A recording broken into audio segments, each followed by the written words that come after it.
ನಮಸ್ಕಾರ ವೀಕ್ಷಕರೇ, ಅಶ್ವವೇಗ ನ್ಯೂಸ್ನ ವಿಶೇಷ ಕಾರ್ಯಕ್ರಮ ಸರ್ಗೋದ ಸಾಹಸಿ ಅಯ್ಯರ್ ನಿಮ್ಮೆಲ್ಲರಿಗೂ ಸ್ವಾಗತ.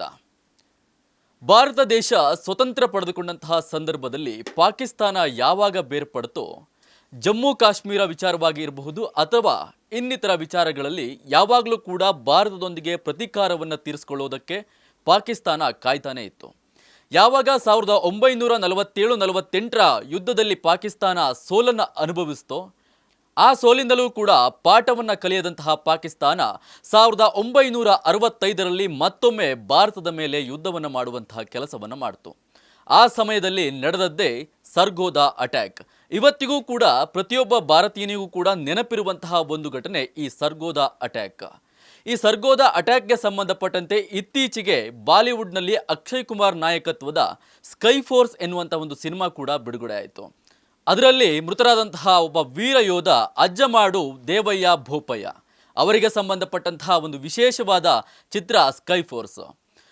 ಈ ಸರ್ಗೋದ ಅಟ್ಯಾಕ್ ನಡೆದಂತಹ ಸಮಯದಲ್ಲಿ ಅದರ ಜೊತೆಗೆ ಇದ್ದುಕೊಂಡು ಅದೆಲ್ಲವನ್ನೂ ಕೂಡ ಕಂಟ್ರೋಲ್ ಮಾಡಿದಂತಹ ಏನು ಏರ್ ಕಮಾಂಡ್ ಕಂಟ್ರೋಲಿಂಗ್ ಆರ್ಗನೈಸೇಷನ್ನಲ್ಲಿ ಅಧಿಕಾರಿಯಾಗಿ ಕೆಲಸ ಮಾಡಿದಂತಹ SV ಅಯ್ಯರ್ ಅಂದರೆ ಸುಬ್ರಹ್ಮಣ್ಯಂ ವೆಂಕಟೇಶ ಅಯ್ಯರ್ ಅವರು ನಮ್ಮ ಜೊತೆಗಿದ್ದಾರೆ. ಈ ವಿಶೇಷವಾದಂತಹ ಕಾರ್ಯಕ್ರಮ ಸರ್ಗೋದ ಸಾಹಸಿ ಅಯ್ಯರ್ನಲ್ಲಿ ಅವರ ಜೊತೆಗೆ ಸಂಪೂರ್ಣವಾದಂತಹ ಈ ಸರ್ಗೋದ ಅಟ್ಯಾಕ್ಗೆ ಸಂಬಂಧಪಟ್ಟಂತಹ ಚಿತ್ರಣಗಳನ್ನು ಮಾತನಾಡ್ತಾ ಹೋಗೋಣ. ಸರ್, ಕಾರ್ಯಕ್ರಮಕ್ಕೆ ನಿಮಗೆ ಸ್ವಾಗತ. ನಮಸ್ಕಾರ.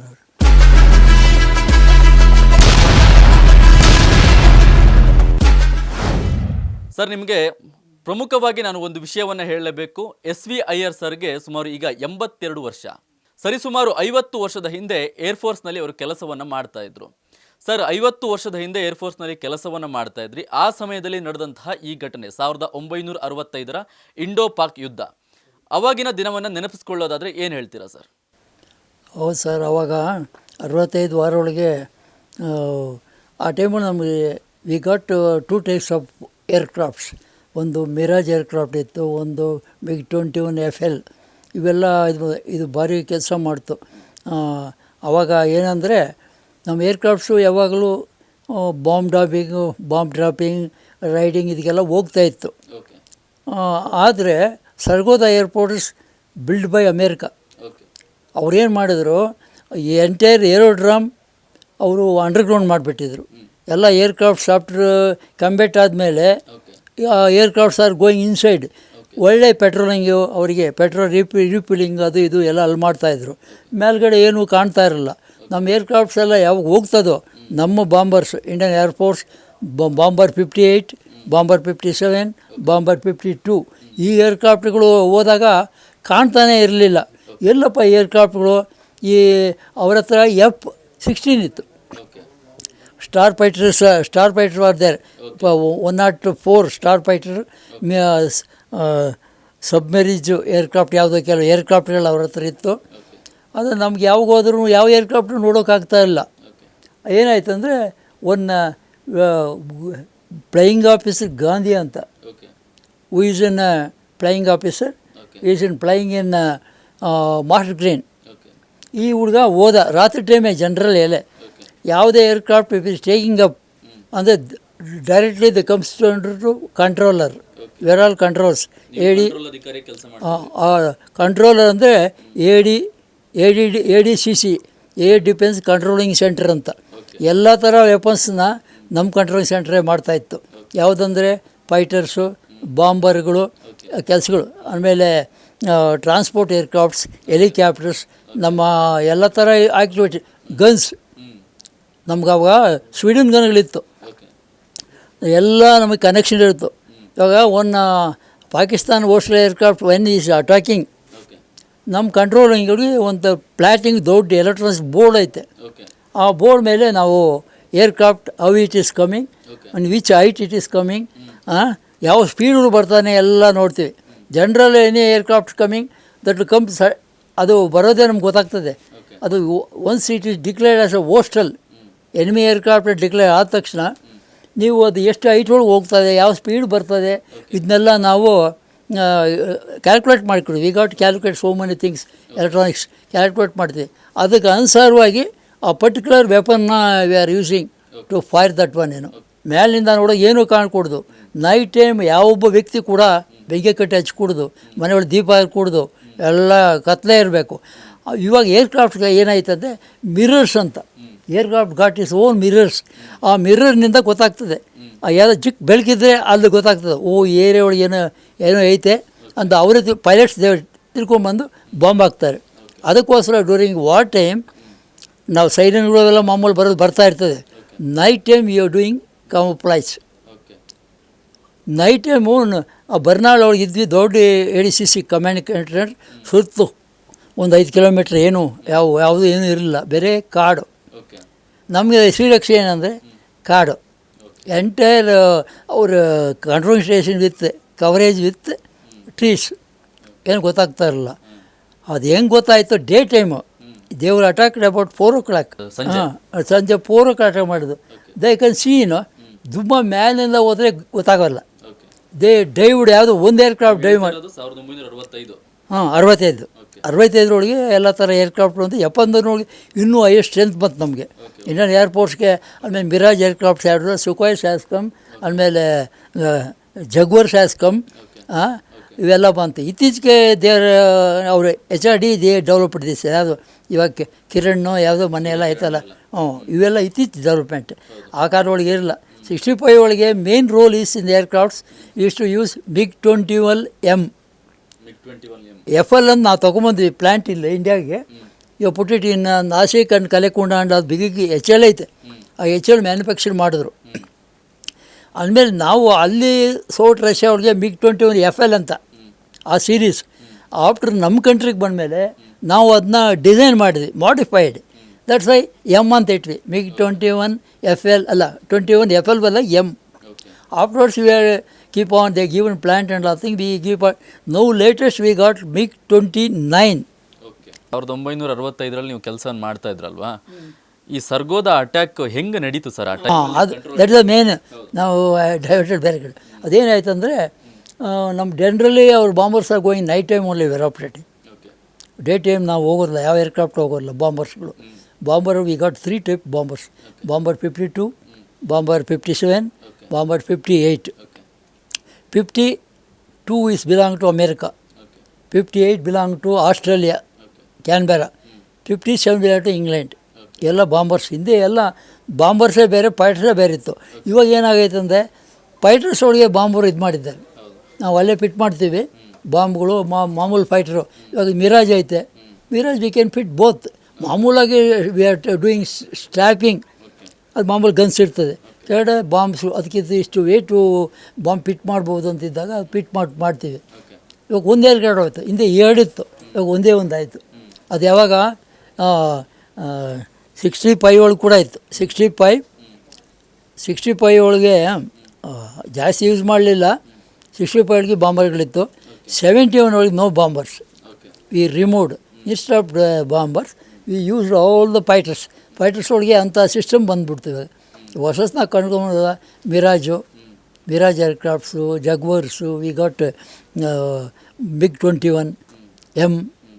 ನಾವು ಮೊನ್ನೆ ಇಲ್ಲಿ MiG-29 has come here for the air show. ನಾವು ವಿ ಗಾಟ್ MiG-29. ಇವೆಲ್ಲ ಓಲ್ಡ್ ವರ್ಷನ್ಸ್, ಒಂದು 50 ವರ್ಷ ಹಿಂದಿದ್ದೆ. ಅವನ್ನೆಲ್ಲ ಏನೇನೋ ಮಾಡಿ ಅವರು DRD ಅವರೆಲ್ಲ ಮಾಡಿ ಇಲ್ಲೇ ಮನೆ ಪ್ರದರ್ಶನ ಮಾಡಿದ್ರು. ಈಗಲೂ ಇವತ್ತು ಐತೆ, ನಾಳೆ ಐತೆ. ನಾನು ಹೋಗೋಕ್ಕಾಗಲ್ಲ, ವಯಸ್ಸಾಗಿತ್ತು, ನಾನು ಹೋಗೋಕ್ಕಾಗಲ್ಲ. ಪಾಪ ಅದು ಟಿ ವಿ ಒಳಗೆ ನಾವು ನೋಡ್ಕೊಳ್ತೀವಿ. ನಾವು ಹೋದ್ರೆ ಏನಿಲ್ಲ, I got pass, my family can go and C and come back. ಆ ರಶ್ ಒಳಗೆ, ಆ ಇದೊಳಗೆ ಅಬ್ಬು ಕಾರ್ ಪಾರ್ಕಿಂಗ್ ಎಲ್ಲೋ 3 ಕಿಲೋಮೀಟ್ರ್ ನಮ್ಗೆ ನಡೆಯೋಕ್ಕಾಗ್ತದೆ. ನೀವು ಇದನ್ನ ಹತ್ತೋಗಿ ಒಂಥರ ಇದಾಯಿತು ಅಂದರೆ ಪಾಪ ಹತ್ತದೆ, ನೋ ಪ್ರಾಬ್ಲಮ್ಸ್. ಹಂಗೆ ಟೈಮಲ್ಲಿ ಇವಾಗ ಸರ್ಗೋದ ಅಟ್ಯಾಕ್ ನಡೀತಲ್ಲ ಸರ್, ಅಜ್ಜ ಬೋಪಯ್ಯ ಅಂತ ಇದ್ರಲ್ವಾ, ಅಜ್ಜ ಮಾಡು ದೇವಯ್ಯ ಬೋಪಯ್ಯ, ಅವ್ರು ಹೋಗಿದ್ದು ಹೆಂಗೆ, ಅವರು ಅಲ್ಲಿ ಪತನ ಆಗಿದ್ದು ಹೆಂಗೆ, ಯಾವ ರೀತಿ ಆಯಿತು, ಅಟ್ಯಾಕ್ ಮಾಡಿದ್ದು ಯಾವ ಥರ? ಅವ್ರ ಬಗ್ಗೆ ನನಗೆ ಜಾಸ್ತಿ ಗೊತ್ತಿಲ್ಲ. ಜನರಲ್ ಕರಿಯಪ್ಪ ಅವ್ರ ಮಗ ಜನರಲ್ ಮಾಸ್ಟರ್ ಕರಿಯಪ್ಪ ಅಂತಿದ್ದರು. Is also bomber pilot. ಆ ವ್ಯಕ್ತಿ ಹೋದ, ನಾನು ಬಾಂಬ್ ಹಾಕ್ಬಿಡ್ತೀನಿ, ಯಾರ ಮೇಲೆ, ಇದ್ರ ಮೇಲೆ, ರಾವಲ್ಪಿಂಡಿ ಮೇಲೆ ಬಾಂಬ್ ಹಾಕ್ತೀನಿ ಹೋದವರು. ವಾಸ್ ಕಾಟ್ ಬೈ ಆರ್ಮಿ ಇದು ಏರ್ಫೋರ್ಸ್ ಅಟ್ಯಾಕ್ ಮಾಡಿದ್ರು. ಅವ್ರನ್ನ ಸರೆಂಡರ್ ಮಾಡಿಸಿದ್ರು. ಅವರು ಜನರಲ್ ಕರಿಯಪ್ಪನ ಮಗ ಯಹ್ಯಾ ಖಾನ್ ಅಂತ ಒಬ್ಬ ಫೀಲ್ಡ್ ಮಾರ್ಷಲ್ ಇದ್ದ ಅಲ್ಲಿ. ಅವನು is a disciple of general Cariappa ಅವರು.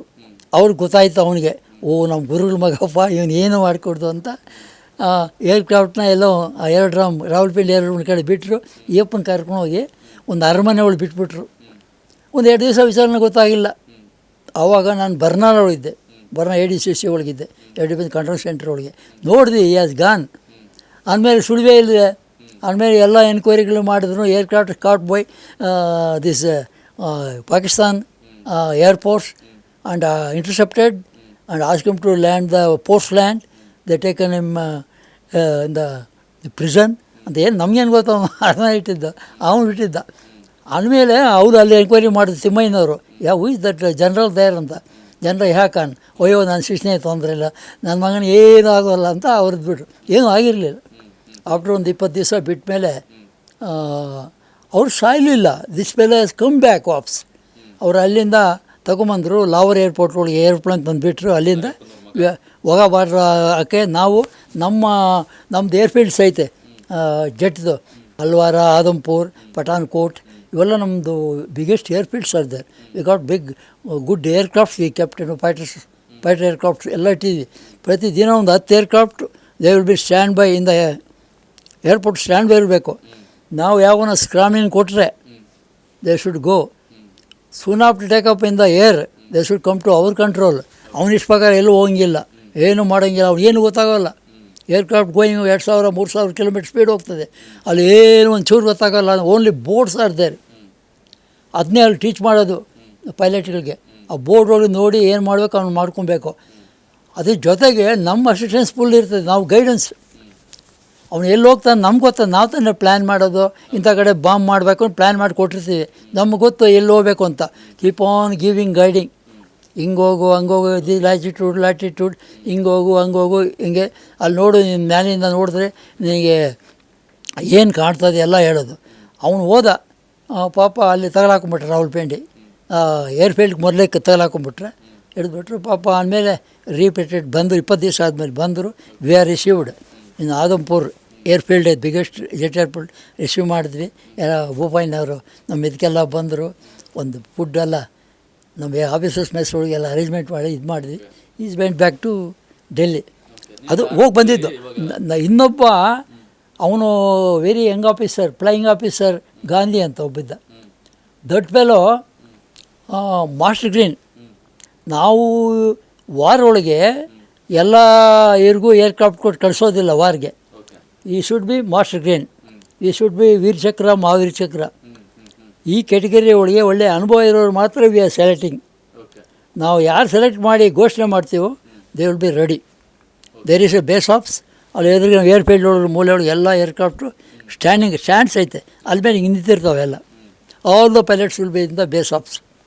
ಬೇಸ್ ಆಫ್ಸ್ ಒಳಗೆ ವಿ ಗಿವ್ ದ ಬ್ರೀಫ್ ಕೊಡ್ತೀವಿ, ಹೆಂಗೆ ಏನು ಅಂತ ಅಲ್ಲೆಲ್ಲ ಬ್ರೀಫ್ ಕೊಡ್ತೀವಿ. After that they will be ready. When we are giving scrambling 1 to 4 ಅಂದರೆ 1-4 ಮಾತ್ರ ಹೋಗಬೇಕು. ಸ್ಕ್ರಾಮಿಂಗ್ ಎಲ್ಲ ಹೋದರೆ ಮೀನಿಂಗ್ಲೆಸ್ಸು. ಅವ್ರಿಗೆಲ್ಲ ಗೊತ್ತು. ಟೀಚಿಂಗ್ ಬೀಪಿಂಗ್ ಇಂದ ಬೇಸ್ ಆಪ್ಷನು. ಯಾವ ಏರ್ಕ್ರಾಫ್ಟು ಯಾವುದು ಸ್ಕ್ರಾಮಿಂಗ್ ನಂಬರ್ ಕೊಟ್ಟರೆ ಅವ್ರು ಮಾತ್ರ ಹೋಗ್ಬೇಕು ಅಂತ. ಅವ್ರು ಜಂಪ್ ಮಾಡ್ತಾರೆ, ಟಕ್ಕನ ಏರ್ಕ್ರಾಫ್ಟ್ ಹೊಟ್ಟೋಗ್ತಾರೆ. Flying officer Gandhi during night 12 o'clock ಈ ಸ್ಟುಕಪ್ ಫ್ರಮ್ ದ ಇದು ಡೆಲ್ಲಿ ಹತ್ರ ಯಾವುದೋ ಐತೆ ಬಿಗ್ ಏರ್ಪೋರ್ಟ್. ಅಲ್ಲಿದೊಂದು ಫೈಟರ್ಸ್ ಎಲ್ಲ ಇಟ್ಟಿದ್ವಿ. ಅಲ್ಲಿಂದ ಟೇಕಪ್ ಮಾಡ್ದ. ಮಾಸ್ಟರ್ ಗ್ರೀನ್ ಇದರ ಪೇಲ ಏರೋಪ್ಲೇನಿಂಗ್ ಅಲ್ಲಾಡಿಸ್ತಾನೆ. ಗನ್ಗೂ ಏಟ್ಗೂ ಸಿಕ್ಕೋಲ್ಲ, ಮಿಸೈಲ್ಗೂ ಸಿಕ್ಕೋಲ್ಲ. ಅವನು ಹಂಗಿದ್ದ ಭಾರಿ ಬ್ಲೈಂಟ್. ಹೆಂಗೆ ಯಂಗ್ಸ್ಟರ್ 20-28 ವರ್ಷ ಏನು ಅವನಿಗೆ. ಮದುವೆ ಆಗಿದ್ದ ಪಾಪ. Is from Andhra Pradesh. ಹೋದ ಪೆಟ್ರೋಲ್ಡ್ ಸರ್ಗೋದ ಏರ್ಪೋರ್ಟ್ ಮೇಲೆ ರೌಂಡ್ ಹಾಕ್ಸಿದ. ರೌಂಡ್ ಹಾಕಿದಾಗ ನೋಡಿದೆ ಎಲ್ಲೂ ಏರ್ಕ್ರಾಫ್ಟ್ ಕಾಣ್ತಾ ಇಲ್ಲಿವೆ. ಅವ್ನು ಹೋಗಿ 2 ಗಂಟೆ ಹೋಗಿ ನಮ್ಗೆ ಹೇಳ್ದ, ಪ್ಲೀಸ್ ಟ್ಯಾಲಿಯೋ ಅಂದರೆ ನನ್ನ ಬಿಟ್ಬಿಡಿ, ನಾನು ನೋಡಿದ್ದೀನಿ, ನಾನು ಮಾಡ್ಕೊಳ್ತೀನಿ, ಬಿಟ್ಬಿಡಿ, ನನಗೆ ಇಂಡಿಪೆಂಡೆಂಟಾಗಿ ನಾನು ಮಾಡ್ಕೊಳ್ತೀನಿ ಅಂತ. ಟ್ಯಾಲಿಯೋ ಅನ್ನೋದು word that gives that plus meaning. ಏನೇನು ಐಡೆಂಟಿಫಿಕೇಷನ್ ಮಾಡಬೇಕು ಅವೆಲ್ಲ ನಾವು ಮಾಡಿಕೊಂಡು ಇದು ಮಾಡ್ತಾನೆ ಇರ್ತೀವಿ. ಏನಕ್ಕೆ ನಿದ್ದೆ ಇರೋಲ್ಲ. ಎವರಿ ಅವರ್ 2 hours ಟೀ ಕೊಡ್ತಾ ಇರ್ತಾರೆ. ಟೀ ಜಾಸ್ತಿ, ಟೀ ಕೊಡ್ತಾರೆ, ಪಕೋಡ ಕೊಡ್ತಾರೆ. Can take anything. Night time no rest, nothing. ದಿವಸ ಆಫ್ ಆದಮೇಲೆ ಮನೆಗೆ ನಿದ್ದೆ ಮಾಡಪ್ಪ. ಇಲ್ಲಿ ಮಾತ್ರ ನಿದ್ದೆ ಮಾಡೋಂಗಿಲ್ಲ. 1 ಗಂಟೆಗೆ ಹೋಗಿ ಮುಖ ತೊಳಿಬೇಕು, ಅಲರ್ಟ್ ಆಗಿರಬೇಕು. Most important task. Operation is most important. ಒಂದು ಏರ್ಕ್ರಾಫ್ಟು 500 ಕೋಟಿ ರೂಪಾಯಿ 1000 ಕೋಟಿ ರೂಪಾಯಿ ಆಗ್ತದೆ. Which we have brought that Rafale aircrafts. One aircraft costing 1250 crores. ಅದರೊಳಗೆ ಬೇರೆ ಚಿನ್ನ, ವಜ್ರ, ವೈಡೂರ್ಯ ಅವೆಲ್ಲ ಹಾಕಿರ್ತೀವಿ. ಅದಕ್ಕೆ ಅಷ್ಟು ಸ್ಪೀಡ್ ಅದು. ನಿಮಗೆ ಸ್ಟಾರ್ಟಿಂಗಲ್ಲಿ ಆ ಸರ್ಗೋದನ ಅಂಡರ್ಗ್ರೌಂಡ್ ಏರ್ ಸ್ಟೇಷನ್ ಮಾಡಿದ್ದಾರೆ ಅಂತ ಹೇಳಿ ಗೊತ್ತಾಗಿದ್ದು ಹೆಂಗೆ ಪಾಕಿಸ್ತಾನದಲ್ಲಿ? ಅವನಿಗೆ ಯಾರಿಗೂ ಗೊತ್ತಿಲ್ಲ, ಎಷ್ಟು ಸೀಕ್ರೆಟ್. ಅದು ಅಮೇರಿಕನ್ಸು ಅವ್ರಿಗೆ ಮಾಡಿಕೊಟ್ಟಿದ್ದು ಆ ಅಂಡರ್ಗ್ರೌಂಡ್. ಇದು ಸುಮಾರು ಒಂದು 50 ಏರ್ಕ್ರಾಫ್ಟ್ ಒಳಗಡೆ ಇಡ್ಬೋದು. ಏನು ಮಾಡೋದು, ಏರ್ಕ್ರಾಫ್ಟ್ಸು ಬಾಂಬು ಫೈಟಿಂಗ್ ಎಲ್ಲ ಮಾಡಿ ವಾಪಸ್ ಏರ್ಕ್ರಾಫ್ಟ್ಗಳು ಒಳಗಡೆ ಹೋಗ್ಬಿಟ್ಟು ಅಲ್ಲಿ ರೀಫಿಲ್ಲಿಂಗ್ ಆಗೋದು. ಏರ್ಕ್ರಾಫ್ಟ್ಗಳು ರೀಫಿಲ್ಡ್. ಇಫ್ ದೇ ಗಾಟ್ ಏನು ಬಾಂಬಿಂಗ್ ಅದು ಇದು ಅಲ್ಲಿ ಫಿಟ್ ಮಾಡೋರು. ಮೇಲ್ಗಡೆ ಏನೂ ಇಲ್ಲ, ಒಂದು ದೊಡ್ಡ ಈ ಥರ ಇದು. ಅದು ಯಾರಿಗೂ ಗೊತ್ತಾಗ್ತಲ್ಲ, ಯಾರು ಹೋಗೋದು ನೋಡೋದಿಲ್ಲ. ರಾವಲ್ಪಿಂಡಿ ಏರ್ಪೋರ್ಟ್ಗೆ ಯಾರು ಹೋದಲ್ಲ, ಸುತ್ತಮುತ್ತ ಹೋಗ್ತಾರೆ, ಯಾರು ಆರ್ಮಿ ಮೇಲೆ ಬಾಂಬ್ ಹಾಕ್ಕೊಟ್ಟು ಬಂದ್ಬಿಡೋರು. ಇವನೇನು ಮಾಡ್ದ ಬುದ್ಧಿವಂತ ಹೋದ. ಅದು ಸಿಟಿ ಒಂದು ಕಾರ್ನರ್ ಒಳಗೈತೆ. ಸರ್ವ ಬಿಗ್ಗೆಸ್ಟ್ ಏರ್ಪೋರ್ಟ್, ಲೇಟೆಸ್ಟ್ ಏರ್ಕ್ರಾಫ್ಟ್. ಎಷ್ಟೋ ಲಕ್ಷಾಂತರ ಕೋಟ್ಯಾಂತರ ರೂಪಾಯಿ ಖರ್ಚು ಮಾಡಿ ಕಟ್ಟಿದ್ದು. ಇವನೇನು ಮಾಡ್ದ, ರೌಂಡ್ ಹಾಕ್ದ ಕೆಳಗಡೆ. Very low MiG aeroplane, MiG 21M ಹೋದ. ಈಗ ರೌಂಡ್ ಆಗ್ತಾ ಇದ್ದಾಗ ನೋಡ್ದೆ ಯಾರೋ ಜನ ಬರ್ತಾಯಿದ್ರು. ಅಲ್ಲಿ ಜನ ಬರೋದು, ಒಳಗೆ ಹೋಗೋದು. ಇವನೇ ಫ್ಲೈಯಿಂಗ್ ಆಫೀಸರು ಗಾಂಧಿ. ಇವನು ರೌಂಡ್ ಆಗ್ತಾ ಇದ್ದಾನಲ್ಲ, ಲೋ ಲೆವೆಲ್ಗೆ ಹಾಕಿದ್ದಾನೆ. ಲೋ ಲೆವೆಲ್ ಹಾಕಿದ್ರೆ ಅದನ್ನ ಫೈರ್ ಮಾಡೋಕ್ಕಾಗೋಲ್ಲ. ಯಾವ ಗನ್ನುಗಳು ಟಾರ್ಗೆಟ್ ಸಿಕ್ಕೋದಿಲ್ಲ. ಏನು ಇದ್ರೊಳಗೆ ನಾವು ಫೈರ್ ಮಾಡೋಣ, ರ್ಯಾಕೆಟ್ ಮೇಲಿದ್ದ ದಾರಿ ಮೇಲಿದ್ದೆ ಮಿಸೈಲ್ಸ್ ಮಾಡೋಣ, ಯಾವುದೂ ವ್ಯಾಪ್ತಿಗೂ ಬಂದಿಲ್ಲ. ರೌಂಡ್ ಹಾಕ್ದ. 2ನೇ ರೌಂಡ್ ಗೊತ್ತಾಯಿತು, ಓ ಇಲ್ಲೇನೋ ಆಯ್ತಪ್ಪ, ಅದಕ್ಕೆ ಏರೋಪ್ಲೇನ್ಸ್ ಏನೋ ಇರ್ಬೋದು ಅಂತ. ಅವನು ಹೋಗಿ ಅದ್ರೊಳಗೆ ತೋರಿಸ್ಬಿಟ್ಟ. ಆ ಬಾಂಬರ್ ತೊಗೊಂಡು ಒಳಗಡೆ ಹಾಕ್ಬಿಟ್ಟ. ಒಳಗಡೆ ಹೋಗಿ ಬ್ಲಾಸ್ಟ್ ಆಯಿತು. ಅಲ್ಲಿರೋ ಏರ್ಕ್ರಾಫ್ಟ್ಗಳು ಅದು ಇದು ಎಲ್ಲ ಭಸ್ಮ. ಅಲ್ಲಿ 2 ಜನ ಇದ್ದರು, ದೇವ್ರ ಕೊಟ್ಟು 100-200 ಜನ ಅಲ್ಲಿ ಒಳಗಡೆ ಇದ್ರೇನು ಮೆಕ್ಯಾನಿಕ್ಗಳು ಎಲ್ಲ ಸುಟ್ಟು ಭಸ್ಮ ಆಗ್ಬಿಟ್ರು. ಅವನು ಹೋಗ್ಬಿಟ್ಟ. ಒಂದ್ಸಲ ಬ್ಲಾಸ್ಟ್ ಅದು ಏನು ಸಿಗ್ತದೆ, ಏನು ಸಿಕ್ಕೋಲ್ಲ ಒಂಚೂರು. ಏರ್ ಕ್ಲಾಶ್ ಬ್ಲಾಸ್ಟ್ ಆತಂದರೆ ಏನು ಸಿಕ್ಕೋದಿಲ್ಲ, ಮೂಳೆ ಕೂಡ ಸಿಕ್ಕೋದಿಲ್ಲ. ವಾಸ್ ಅವಾರ್ಡೆಡ್ ಅಶೋಕ್ ಚಕ್ರ ಫ್ರಮ್ ದ ಪ್ರೆಸಿಡೆಂಟ್. ಅವ್ರ ಫ್ಯಾಮಿಲಿಗೆ ಕೊಟ್ಟರು. ಅಶೋಕ್ ಚಕ್ರ ಇಸ್ ದ ಬಿಗ್ಗೆಸ್ಟ್ ಇದು ವ್ಯಾಲ್ಯೂಷನ್. ಅದೇ ಲಾಸ್ಟ್. ಅದ್ಮೇಲೆ ಯಾವ ಚಕ್ರಗಳಿಲ್ಲ. ಚಕ್ರ, ವೀರಚಕ್ರ, ಮಹಾವೀರ್ ಚಕ್ರ, ಇನ್ನು ಯಾವ ಥರ ಚಕ್ರಗಳೆಲ್ಲ ಐತೆ. ಅದಕ್ಕೆಲ್ಲದಕ್ಕೂ ಮೇಲೆ ಪಾಸ್ತಿಮಾಸ ಅಂದರೆ ಸತ್ತೋದ ಮೇಲೆ ಕೊಡೋದು ಅಶೋಕ್ ಚಕ್ರ. ಪರಮವೀರ ಚಕ್ರ ಅದು ಅದಕ್ಕನ್ನ ಮೇಲಿದು. ಪರಮವೀರ ಚಕ್ರ ಯಾರಂದರೆ ಹೋಗಿ ಪಾಕಿಸ್ತಾನ ಒಳಗೆ ಬಾಂಬ್ಗಳೆಲ್ಲ ಮಾಡಿ ಬಚಾವಾಗಿ ಬರ್ತಾನೆ ವಾಪಸ, ಅಂಥವರಿಗೆ ಇಲ್ಲಿ ಪರಮವೀರ ಚಕ್ರ ಎಲ್ಗೂ. ನಾರ್ಮಲ್ ಎಲ್ಲ ಹೋಗ್ತು. ಭಾಳ ಒಳ್ಳೆ ಪೈಲಟ್ಗಳಿದ್ದು ನಮ್ಮ ಇದು ಕಾಲದೊಳಗೆ. ಕ್ಯಾಪ್ಟನ್ ಓಂ ಪ್ರಕಾಶ್ ತನೇಜಾ ಅಂತಿದ್ರಲ್ಲ, ಓಂ ಪ್ರಕಾಶ್ ತನೇಜಾ ಅಂತೇಳಿ, ಅವ್ರ ಬಗ್ಗೆ ಅದೇನು ಜಾಸ್ತಿ ನಂಗೆ ಗೊತ್ತಿಲ್ಲ. ದೇವರು ಅವ್ರದ್ದೇ ದೇರ್. ಇವಾಗ ನಾವು ಡ್ಯೂಟಿ ಮಾಡುವಾಗ ಯಾರು ಸಿಗ್ತಾರೆ ಅವರು, ಆಮೇಲೆ ಗೊತ್ತಾಗೋಲ್ಲ ನಮಗೆ ಆ ವಾರ ಒಳಗೆ ಯಾರು ಬರ್ತಾರೆ, ಯಾರು ಸತ್ತ. ಇವ್ನು ನಾವು ನೋಡಿದ್ದಕ್ಕೋಸ್ಕರ ಹೇಳ್ತಾಯಿದ್ದೆ. ಇರಬೇಕು ಪಾಪ. The Bhupanna is from Coorg ಇರಬೇಕು. ಅವರೆಲ್ಲ ಭಾರಿ ಧೈರ್ಯಶಾಲಿಗಳು. ಅವರು ಭೂಪಣ್ಣನ ಬಗ್ಗೆ ಹೇಳೋದಾದ್ರೆ ನೀವು ಅವ್ರಿಗೆ ಭೂಪಣ್ಣ ಅಂತ ಕರೀತಾ ಇದ್ರ ನೀವು? ಯಾರನ್ನ? ಅದೇ ಕೂರ್ಗ್.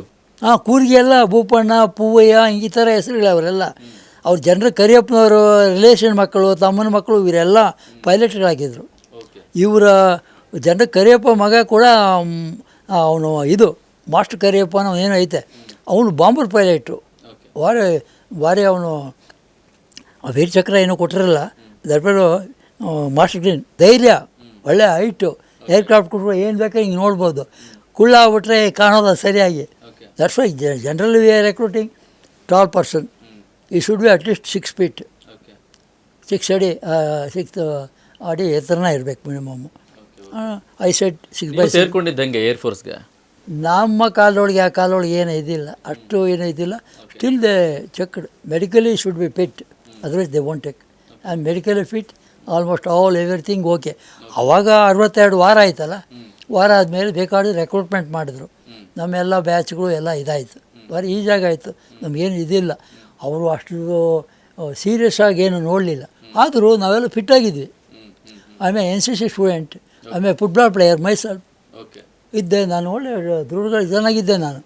ಇವಾಗ ಸ್ವಲ್ಪ ದಪ್ಪ ಇದೆ, ಅವಾಗ ಸಣ್ಣಗಿದ್ದೆ ನೋಡಿ. ಆ ಫೋಟೋ ಒಳಗೆ ಡ್ರೆಸ್ ಒಳಗೆ ಇದ್ದೀನಲ್ಲ, ಹಂಗೆ ಭಾರಿ ಸಣ್ಣಗೆ ಚೆನ್ನಾಗಿದ್ದೆ ನಾನು. ಸೇರಿಕೊಂಡು ಮೊದಲೇ ಅನುಭವ ಹೆಂಗಿತ್ತು ಸ್ಟಾರ್ಟಿಂಗಲ್ಲೆಲ್ಲ? ಸ್ಟಾರ್ಟಿಂಗು ನಾವು ನೇಟಿವ್ ಆಫ್ ಅಮೃತೂರು ಅಂತ, ಕುಣಿಗಲ್ ತಾಲೂಕು. ಅಲ್ಲಿದ್ವಿ ಅಮೃತೂರೊಳಗೆ. ನಮ್ಮದೊಂದು ಹೋಟ್ಲಿತ್ತು, ಅಯ್ಯರ್ ರೆಸ್ಟೋರೆಂಟ್ ಅಂತ. ನಮ್ಮ ಬ್ರದರ್ಸೇ ರನ್ ಮಾಡ್ತಾಯಿದ್ರು.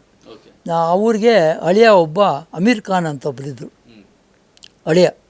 ಪಾಪ ಭಾರಿ ದೊಡ್ಡ ಮನುಷ್ಯ, ಭಾರಿ ಮುಸ್ಲಿಮ್ ಅಂತ ಹೇಳ್ಬಾರ್ದು, ಅಷ್ಟು ದೊಡ್ಡ. ಅವನೇನು ನಮ್ಮ ಹೋಟ್ಲಿಗೆ ಬರೋನು, ಈಸ್ ಎ ವಾರಂಟ್ ಆಫೀಸರ್, ಬರೋನು ನಮ್ಮ ಹೋಟ್ಲಿಗೆ. ನಾನು ಹೋಟ್ಲಿಗೆ ಸಪ್ಲೈ ಎಲ್ಲ ಮಾಡ್ತಾಯಿದ್ದೆ, ನಮ್ಮನಿಗೆ ಅಸಿಸ್ಟೆಂಟ್ ಮಾಡ್ತಾಯಿದ್ದೆ, ಓದ್ಕೊಂಡು ನಾನು ಎಲ್ಲ ಮಾಡ್ತಾಯಿದ್ದೆ. ನಾನು ನೋಡ್ದೆ ಹಿಂಗೆ, ಇದ್ರಾವ್ ಅಂದ, ಹೋದೆ. अब तो इंडियन एयरपोर्ट ज्वाइन करो, तुम अच्छा है, हाँ तुमको वाले हर एक भी अच्छे है, आप आई टाइप सब भी ಅಂತ ನಮ್ಮ ಅಣ್ಣವ್ರಿಗೆ ಹೇಳಿದ್ರು. ಅಯ್ಯೋ ಹೋಗಿ ಸ್ವಾಮಿ, ನಾವು ಹೋಟ್ಲ್ ಕೆಲಸ ಬಿಟ್ಟರು ನಿಮಗೆ ಮಿಲ್ಟ್ರಿಗೆ ನಾವು ಹೆಂಗೆ ಕಳ್ಸ, ಹಂಗೆಲ್ಲ ಹೇಳ್ಬೇಡಿ ಸ್ವಾಮಿ, ಅವ್ನು ಒಳ್ಳೆ ಫ್ಯೂಚರ್ ಐತೆ, ಇವನು ದೇಶಕ್ಕೆ ದೊಡ್ಡ ವ್ಯಕ್ತಿ ಆಗ್ತಾನೆ, ಹಂಗೆ ಅಂತ ಹೇಳು.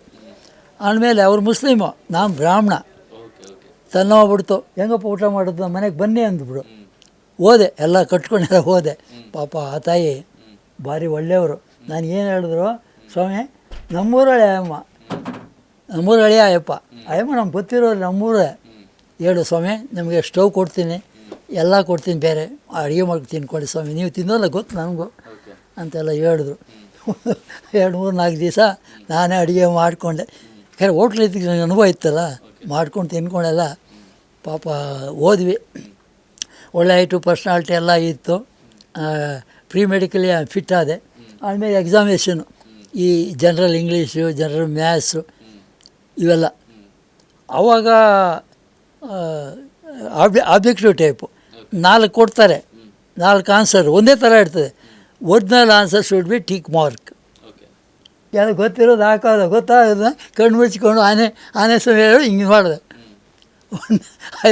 More than 65% I am scored my self. ಅವ್ರಿಗೆ ಆಶ್ಚರ್ಯ, ಇವನು ಹೆಂಗಪ್ಪ ಸ್ಕೋರ್ ಮಾಡ್ದೆ. ನಾನು ಕೇಳಿದ್ದು, ನಾನು ಹಿಂಗೆ ಮಾಡಿದೆ, ಅಪ್ಪ ನಗದು ಇದ್ದ. ಪಾಪ ಸೆಲೆಕ್ಟ್ ಮಾಡಿದೆ. ದೆನ್ ಐ ಕಮ್ ಟು ಇದಕ್ಕೆ ಬಂದೆ, ಜಾಲಿ ಈಸ್ಟ್ ಒಳಗೆ ಐತೆ ಎಲೆಕ್ಟ್ರಾನಿಕ್ಸ್ ಕಾಲೇಜು, ಇಲ್ಲೇ ಕಾಲೇಜ್ ಒಳಗೆ ಇಲ್ಲೇ ಓದಿದೆ. ಆಮೇಲೆ ಐ ವೆಂಟ್ ಟು ಡಿಫ್ರೆಂಟ್ ಇದು. Afterwards I went to airport ಡೆಲ್ಲಿಯಿಂದ ನಮ್ಮನ್ನೆಲ್ಲ ಬ್ಯಾಚ್ ಬೈ ಬ್ಯಾಚ್ ಮಾಡಿದ್ರು, ಫಾರಿನ್ ಕಂಟ್ರೀಸ್ ಕೆಲವನ್ನೆಲ್ಲ ಕಳಿಸಿದ್ರು. ಅದರೊಳಗೆ ನಾನು ಒಬ್ಬ, ನಮ್ಮ ಶಿವಾದ ಏರ್ ಸ್ಟಾಪ್ PC ಲಾಲ್ ಅಂತಿರು. ಪಾಪ ನಮ್ಮ ಭಾರಿ ಆತ್ಮೀಯತೆ. ನನ್ನ ಒಳ್ಳೆ ಗುಣ ನೋಡಿದ್ರು ಅವರು. ಇವನು ಒಳ್ಳೆ ಬ್ರಾಹ್ಮಣ, ಇವನು ಕುಡಿಯೋದಿಲ್ಲ, ಇಸ್ಪೇಟ್ ಆಡೋದಿಲ್ಲ, ಈ ವ್ಯಕ್ತಿಗೆ ಯಾವುದೂ ಹ್ಯಾಬಿಟ್ ಇರಲ್ಲ, ಒಳ್ಳೆ ವ್ಯಕ್ತಿ, ದೇಶಭಕ್ತಿ ಐತೆ ಅಂತ ಆಯಾಪಾಯನ ಮಾಡಿ ನಾನೇ ಸಫಾರ್ ಮಾಡಿದೆ. ಲಾಸ್ಟ್ಗೆ ಶಿವಾದ ಏರ್ ಸ್ಟಾಪ್ ಸೈನ್ ಮಾಡಬೇಕು ಹೋಗ್ಬೇಕಾದ್ರೆ, ಯಾವುದೇ ಕೋರ್ಸ್ ಇದು ಮಾಡಿ. ಅದು ಸೆಲೆಕ್ಷನ್ ಕಮಿಟಿ ಚೇರ್ಮನ್ ಅವರು, ಆ PC ಲಾಲ್. ಪಾಪ ನಮ್ಮನ್ನು ಮಾಡಿದ್ರು. ನಾವೆಲ್ಲ ಹೋಗ್ತಾಯಿದ್ವಿ, ಪಾಪ ಹೋಗೋಕ್ಕಾಗ್ತದ, ನಾರ್ಮಲ್ ಜನ ಹೋಗೋಕ್ಕಾಗ್ತದೆ. ಪಾಪ ಮಾಡ್ದೆ, ಹೋದ್ವಿ. We have proved best. ಅಲ್ಲಿಂದ ಎಲ್ಲ ಥರ ತಗೊಂಡ್ವಿ, ಎಲ್ಲ ಥರ ನಾವು ಕ್ಯಾಲಿಬ್ರಿ ಫ್ಲೈಟ್ಸ್ ಇವೆಲ್ಲ ಚೆಕ್ ಮಾಡಿದ್ವಿ. ಏರೋವೇಷನ್ ಒಳಗೆ ಎಲ್ಲ ಥರ ಲೊಕೇಶನ್ಗಳು ಇದು ಮಾಡಿದ್ವಿ. ಈ ರಡರ್ ಪಿಟ್ ಮಾಡ್ಬೇಕಾದ್ರೆ ಲೊಕೇಶನ್ ನೋಡಬೇಕು. ಆ ಲೊಕೇಶನ್ ನಾವು ಪಿಟ್ ಮಾಡಿದ್ರೆ ಅದು ಎಷ್ಟು ದೂರ, ಅದು ರೇಂಜ್ ಏನು ನಮ್ಗೆ ಗೊತ್ತಾಗ್ತದೆ. ಅದಕ್ಕೆ ಕ್ಯಾಲಿಬರ್ ಫ್ಲೈಟ್, ನಾವು ಏರೋಪ್ಲೇನ್ ಇದು ಮಾಡ್ತೀವಿ, 10 ಕಿಲೋಮೀಟ್ರು, 20 ಕಿಲೋಮೀಟರ್ ಹಂಗೆ. ಬಾಂಗ್ಲಾ ಲಿಬರೇಷನ್ ಯುದ್ಧದಲ್ಲೂ ಕೂಡ ನೀವು ಭಾಗವಹಿಸಿದ್ರಿ ಅಲ್ವಾ? ಭಾಗವಹಿಸ್ತಿದ್ವಿ. ಅವಾಗಿನ ಅನುಭವ ಹೇಗಿತ್ತು? ಅವಾಗಂದರೆ ನಾವು ದೇಶದೊಳಗೆ ಆರ್ಮೀಸ್ ಫ್ರಂಟ್, ವಾರ್ ಫ್ರಂಟ್, ಅವ್ರಿಗೆ ಮೊದಲು BSF ಇರ್ತದೆ. BSFಗೆ ಏನಾಗಲ್ಲ, ಆರ್ಮಿ ಇರ್ತದೆ. ಈ ಆರ್ಮಿಗೆ ತೊಂದರೆ ಆಯ್ತು ಅಂತ ನಾವು ಹೋಗಿ ಬಾಂಬ್ ಹಾಕ್ತೀವಿ ಆ ಕಡೆ. ಏರ್ಫೋರ್ಸ್ ಓನ್ಲಿ ನಾವು ಬಾಂಬ್ಗಳು ಹಾಕೋದು, ಗೊತ್ತಾಯ್ತಾ, ಅವ್ರಿಗೆ ಸಪೋರ್ಟ್ ಕೊಡ್ತೀವಿ. ಆರ್ಮಿಗೆ ನಾವು ಯಾವಾಗ ಅವರಿಗೆ ಆಪೋಸಿಟ್ ಆರ್ಮಿ ಬರ್ತಾಯಿತ್ತು ಪಾಕಿಸ್ತಾನದ, ಅದ್ಮೇಲೆ ಬಾಂಬ್ ಹಾಕಿದ್ರೆ ಚಲ್ಲಾಪಲ್ಲಿ ಆಗ್ಬಿಡ್ತಾರೆ, ಒಂದು ದಿವಸ ತೊಂದರೆ ಆಗ್ಬಿಡ್ತದೆ. ಆ ಮಧ್ಯೆ ಇವರು ಹೋಗಿ ಅಟ್ಯಾಕ್ ಮಾಡಿ ಮುಂದಕ್ಕೆ ಹೋಗ್ಬಿಡ್ತಾರೆ. ಲೈಕ್ ದಟ್ ದೇ ಕಬ್ಜಾ, ಆ ಥರ ಮಾಡೋದು. Air force role is very important. ವಾರ ಒಳಗೆ ಯಾರೇ ಸಾಯಲಿ ಮನೇಲಿ ಕೊಡೋದಿಲ್ಲ ನಾವು. ಆರ್ಮಿ, ಏರ್ಫೋರ್ಸ್ ಯಾರೇ ಆಗಲಿ, ಇವನ್ನೆಲ್ಲ ನಾವು ಏನು ಮಾಡ್ತೀವಿ ಅಂದರೆ ಎಲ್ಲ ಒಂದು ಕಡೆ ಗುಡ್ಡೆ ಹಾಕ್ತೀವಿ. ಅವರು ಡಾಕ್ಯುಮೆಂಟೇಷನ್ ಎಲ್ಲ ಕಲೆಕ್ಟ್ ಮಾಡಿಕೊಂಡು ಅವ್ರ ಮನೆಯವ್ರು ಕಳಿಸ್ಬಿಡ್ತೀವಿ. ಏನಂತೆ, your son is died, further information you will get further ಅಂತ ಒಂದು ಟೆಲಿಗ್ರಾಫ್ ಲೆಟ್ರ್ ಬರ್ತದೆ.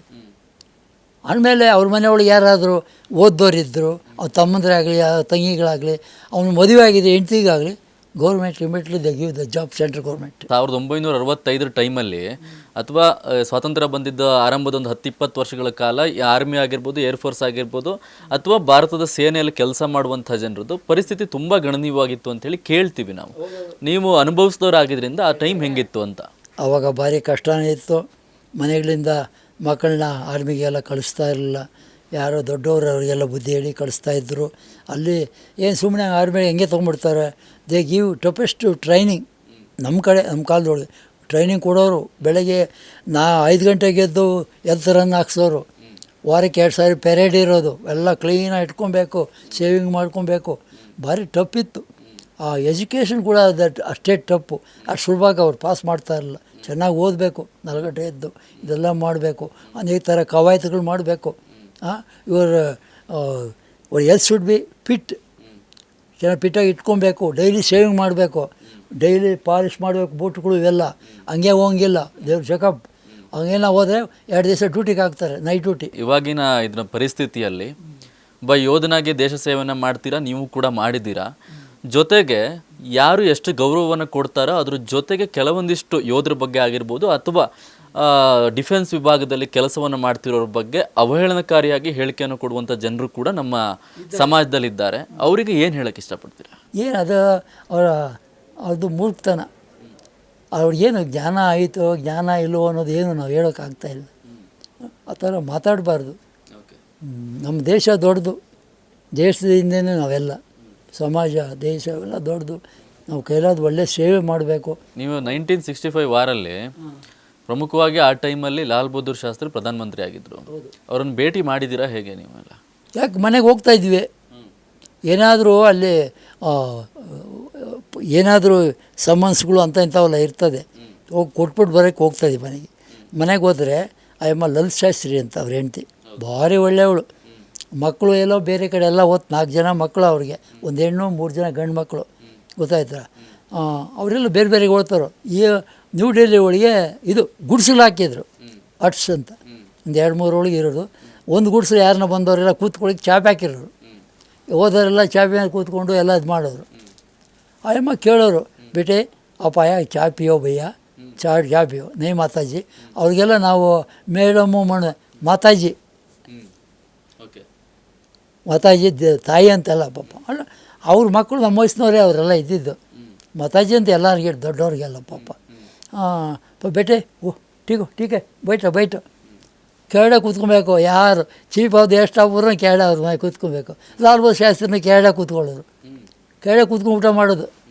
ತಟ್ಟೆ ಒಳಗೆ ತಾಳಿಮೆ ಒಂದೇ ತಟ್ಟೆ ಒಳಗೆ. ಅವಲ್ಲ ಇವರು ಒಂದು ತಟ್ಟೆ, ಅವ್ರದ್ದೊಂದು ತಟ್ಟೆ ಎಲ್ಲ ಇಟ್ಕೊಂಡಿರೋರು. ಅಯ್ಯಮ್ಮ ದಪ್ಪವಾಗಿ 6 ಅಡಿ ಎತ್ತರ ಇದ್ಲು, ಇವನು 5 ಅಡಿ. ಲವರ್ ಶಾಸ್ತ್ರಿ ಕಚ್ಚೆ, ಒಂದು ಟೋಪಿ, ಇದೆಲ್ಲ ಕುಳ್ಳ ಇಷ್ಟೇ ಉದ್ದ, ಗೊತ್ತಾಯ್ತಾ? ಅಂದರೆ ಭಾರಿ ದೊಡ್ಡ ಮನುಷ್ಯ. ಅವನ ಕಾಲ ಅದೇ ಟೈಮ್ ಒಳಗೆ ಜೈ ಜವಾನ್ ಜೈ ಕಿಸಾನ್ ಘೋಷಣೆ ಮಾಡಿದ್ದು ನಾವಿದ್ದಾಗಲೇ ಅಲ್ಲಿ ಪಾಪ ಮಾಡಿದ್ರು.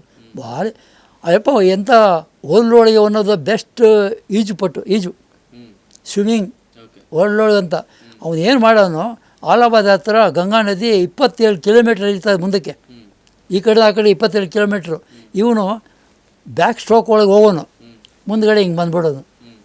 ಲಬರ್ ಶಾಸ್ತ್ರಿ ಒಳ್ಳೆ ಈಜ್ಪಟ್ಟು, ಒಳ್ಳೆ ಬ್ರಿಲಿಯಂಟ್, ಭಾರಿ ಸ್ವಚ್ಛವಾದ ವ್ಯಕ್ತಿ, ನಿಯತ್ತಾಗಿ ಮಾಡೋರು, ನೋ ರೆಕಮೆಂಡೇಶನ್. ಇದಿಷ್ಟು SV ಅಯ್ಯರ್ ಅವರ ಮಾತುಗಳು. ಅವರ ಸಂಪೂರ್ಣ ಏನು ಸೇನೆಯಲ್ಲಿ ಕೆಲಸ ಮಾಡಿದಂತಹ ದಿನಗಳಾಗಿರ್ಬೋದು, 15 ವರ್ಷಗಳ ಅನುಭವ, ಜೊತೆಗೆ ಅವರ ಪತ್ರಿಕಾ ರಂಗ ಆಗಿರ್ಬೋದು, ಹಾಗೆ ಸಾಮಾಜಿಕ ಸೇವಾ ಕೆಲಸಗಳಾಗಿರ್ಬೋದು, ಎಲ್ಲವನ್ನು ಕೂಡ ನಮ್ಮ ಜೊತೆಗೆ ಹಂಚಿಕೊಂಡಿದ್ದಾರೆ. ಜೊತೆಗೆ ಅವರ ಒಂದು ಬೇಡಿಕೆ ಸೇನೆಯಲ್ಲಿ ಕೆಲಸ ಮಾಡುವಂಥ ಆಗಿರ್ಬೋದು, ಹಾಗೆ ಭಾರತೀಯ ರಕ್ಷಣಾ ವಿಭಾಗದಲ್ಲಿ ಕೆಲಸ ಮಾಡ್ತಿರುವಂಥ ಯಾರಿದ್ದಾರೆ ಅವರೆಲ್ಲರಿಗೂ ಕೂಡ ನಿಮ್ಮೆಲ್ಲರಿಂದ ಒಂದು ಚಿಕ್ಕದಾದ ಗೌರವವನ್ನು ಮಾತ್ರ ಕೇಳ್ತೀವಿ ಅನ್ನುವಂಥ ಒಂದು ವಿಚಾರವನ್ನು ನಮ್ಮ ಜೊತೆಗೆ ಹಂಚಿಕೊಂಡಿರುವಂಥದ್ದು. ಇದಿಷ್ಟು SV ಅಯ್ಯರ್ ಅವರ ಜೊತೆಗೆ ಒಂದು ವಿಶೇಷವಾದಂತಹ ಸಂವಾದ. ಸರ್ಗೋದ ಸಾಹಸಿ SV ಅಯ್ಯರ್ ಅಂತ ಹೇಳಿ ಸಂಪೂರ್ಣವಾದಂತಹ ಅನುಭವವನ್ನು ನಮ್ಮ ಜೊತೆಗೆ ಹಂಚಿಕೊಂಡಿದ್ದಾರೆ. ನೋಡ್ತಾ ಇರಿ ಅಶ್ವವೇಗ ನ್ಯೂಸ್, ಇದು ಸತ್ಯಾನ್ವೇಷಣೆಯ ಓಟದಲ್ಲಿ.